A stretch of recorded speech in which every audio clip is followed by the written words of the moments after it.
Hello and welcome back to my channel. My name is Anne and I am the home bartender. I have here a new Penicillin.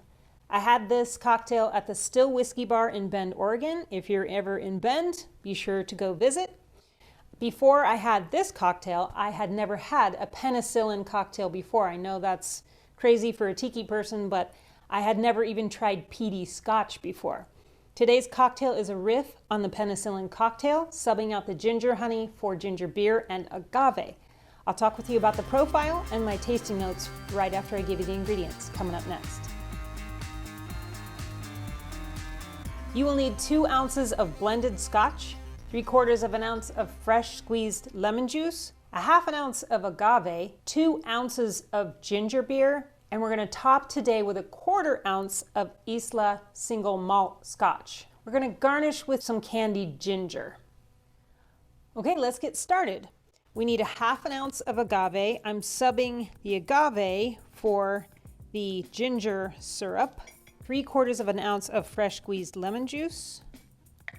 2 ounces of the famous grouse Scotch.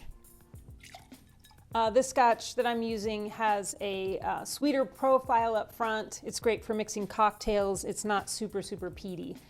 Next, we're going to just get some ice in here and shake this up. All right.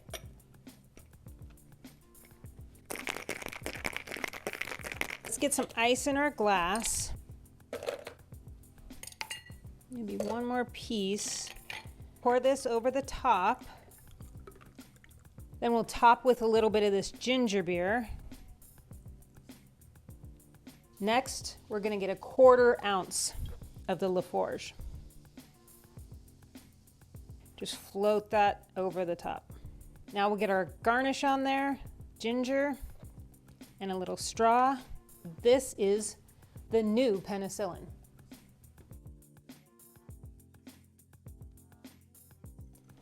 Okay, so I've had this cocktail just a couple of times now, but the first time I had a Penicillin, I got a real punch in the face with that Scotch right up on top.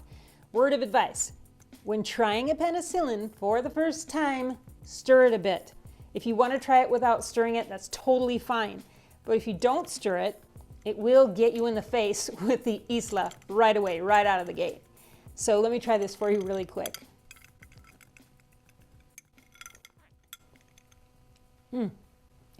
It's a great cocktail. But even with stirring this up, you really get that peaty Scotch right up front. And it has a little bit of a medicinal quality for sure, but don't let that scare you, really.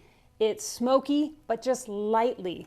You get the wood, you get the peat, but it's not overwhelming at all. It's really good. Then the agave lightly sweetens things up, and along with the bubbles from the ginger beer, it gives it a tiki quality to it.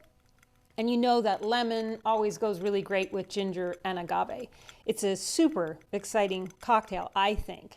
But believe it or not, it is a sweeter cocktail, and it takes you on a little adventure with the lemon and the agave, and both of the scotches in there. I mentioned the bubbles before.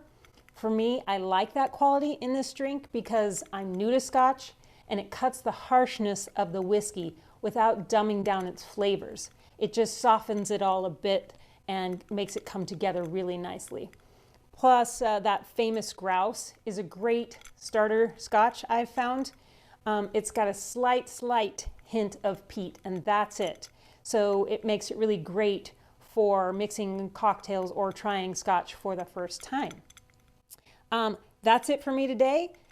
Give this great cocktail a try, and don't forget to come back next Friday when I pour us another wonderful, fabulous cocktail. See you then. Be well.